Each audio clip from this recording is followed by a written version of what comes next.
খাইলা, গান শুনলা, বাজনা শুনলা, নর্তকী দেখলা, নাটক দেখলা, সিনেমা দেখলা, গুনায় গুনায় দিনটা শেষ করে এক ওয়াক্ত নামাজও পড়লেন না।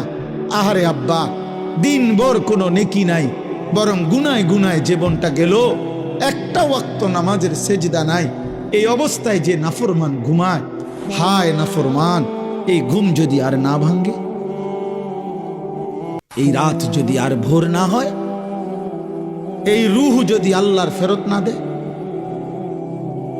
কি হবে তোমার কবর, কি হবে আখিরাত? আয় করিম, আপনি মাফ করে দেন দোস্ত। এই জন্য আল্লাহকে কেমনে ভুলবে? আল্লাহকে কেন ভুলবে? আল্লাহ বলেন, বান্দা কেমনে ভুললো আমারে? আলাম নাজআলিল আরদা মিহাদা ওয়াল জিবালা আওতাদা ওয়া খালাকনাকুম আজওয়াজা ওয়া জাআলনা নাওমাকুম সুবাতা।